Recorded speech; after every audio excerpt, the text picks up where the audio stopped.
Hi guys, hope you're doing well, hope you are thriving. My name is Doreen. You are welcome to our channel. If you're new, thank you for coming here to watch. If you're a returning subscriber, you are welcome back. Today we are shooting from outside, so we are competing with nature in talking, but it is well.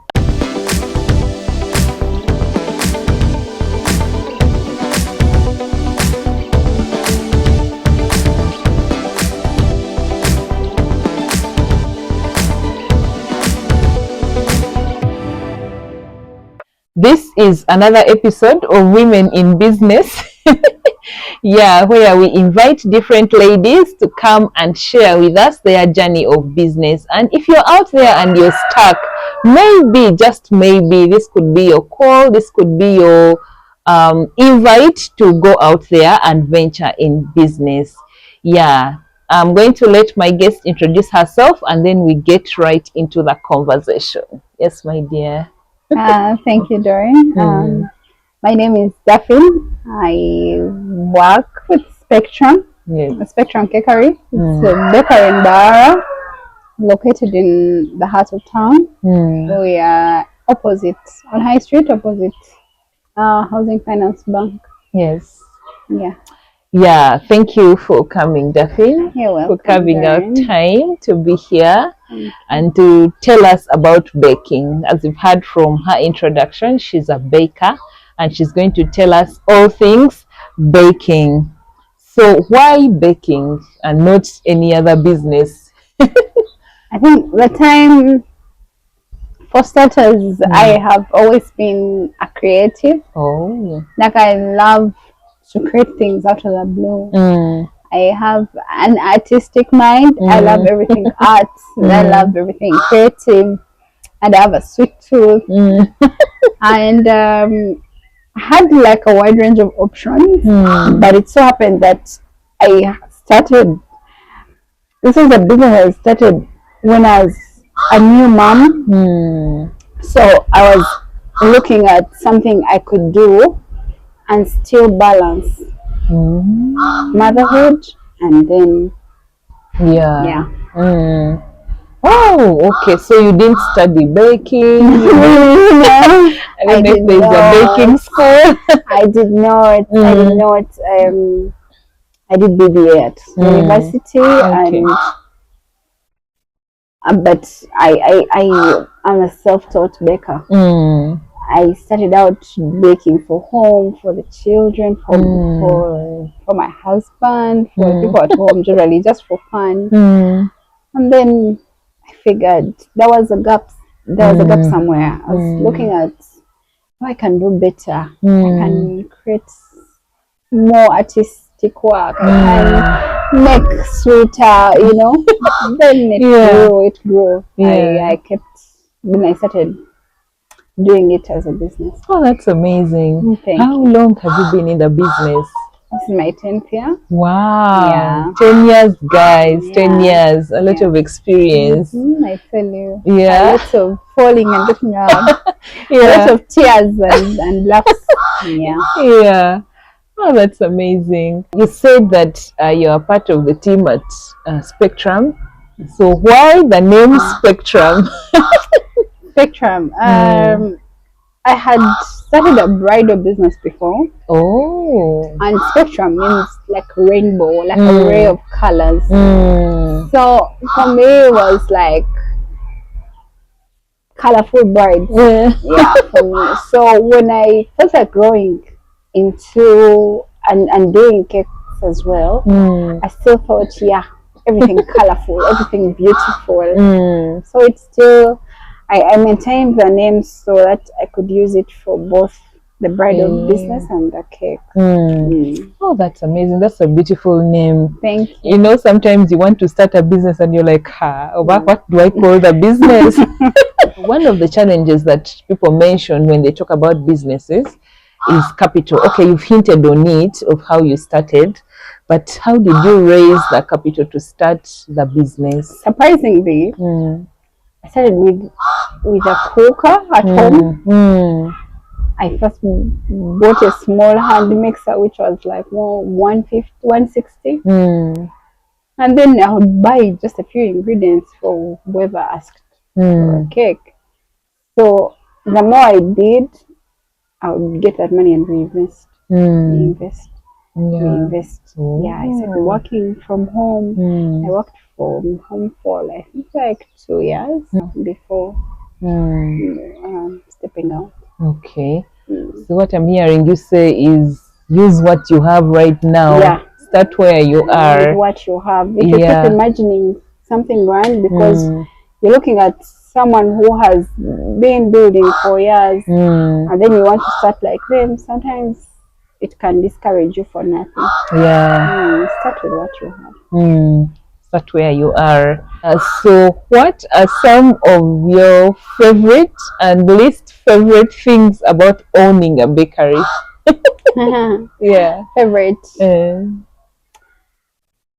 I love people's happy faces. I keep telling people my role, my occupation, I make people happy. I make their loved ones happy. Yeah. I walk out with a cake and someone's child is so excited. They give me hugs. They are happy.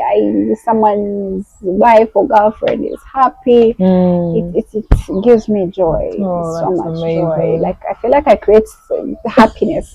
You do. Yeah. Yeah. Of course, the bad side is it can be strenuous. Sometimes it's not a white collar job per se. Ground it is strenuous. You put in a lot of work, and it can be overwhelming, especially during like a very busy season. That's good. Oh, that's amazing. Yeah, you've hinted on some of the challenges right now. Maybe you can, continue and share more about the other challenges. Of course, there are other challenges. Yeah. Like sometimes we have issues with power. That's a big issue. Yeah. Sometimes, of course, lately there's so many people that have come up baking. It's good and bad at the same time, because most people are doing it as a side income, and most people are just there's so many, and we have not like come to a consensus. So like people are sometimes they give like outrageous prices, and you're like, how are these people benefiting? They even do it? Yeah, but I think they're also learning and they're making mistakes. Sometimes it takes you time to actually realize you're working for nothing. So but it affects sometimes in a way, because some people feel like you're too expensive, but of course you learn to create a niche for yourself. Those ones who know what they want will pay for your service. There was a time I tried to make a cake at home, and the things that I used, I was like, these people who charge us 100. Yeah, like it's for what do they benefit? Like, what do they get from this cake business? Because I counted everything I had used, and I was like, these guys. I wasn't even considering the time. I was like, oh my goodness. And then also another friend also asked her, and she was like, by the way, baking, if you do not charge, a good amount, you will come up with nothing. And I was like, okay, I now get it. Yeah, so you guys, if someone asks you 150 for a cake, please pay. Because they 100, like they barely get anything. And you've put in your time, you've put in your resources, it's quite a business. You've talked about competition. I think maybe what I can ask here is, what are some of the things that maybe you can do as the baking community, maybe that can help, curb that, but also in a sense of quality control. Yes, because people are putting a bad rep out there. I know, but for starters, as an individual, you create your own niche, and then you give it your best quality, and you actually give it your best, and then your niche is created. Okay. For example, people will say, "Oh, she's expensive," but they will come because they know what you they do want. good work, yeah. Because you can't control everyone out there. And then we thank God that recently we had like our first Bakers conference in Kampala. Well, Bakers countrywide got together in one voice to discuss all these issues that affect us. And I'm hoping that as it grows, maybe also regions will get to have their own conferences, and then to discuss these things, pricing and all, such people are guided. Because I'm looking forward to that. Because at the end of it all, it has to be a win-win situation for the customers and also for the business owners. Oh, that's amazing.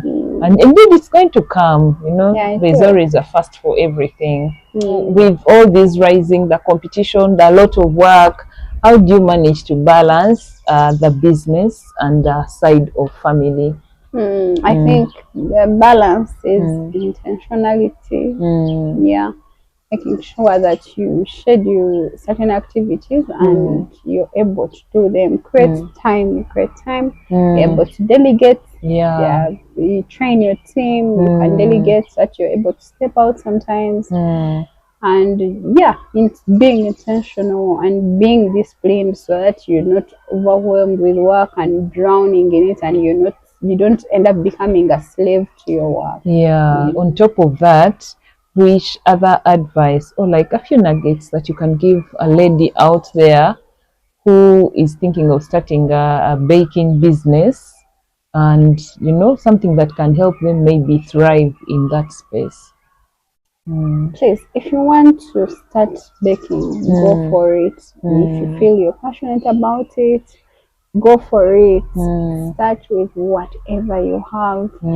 For us, when it started back then, it wasn't as easy. We're not in an information age as we are right now. But right now, everything is on the internet.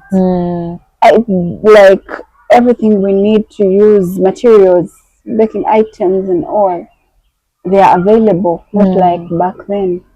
So if you want to start, please go ahead.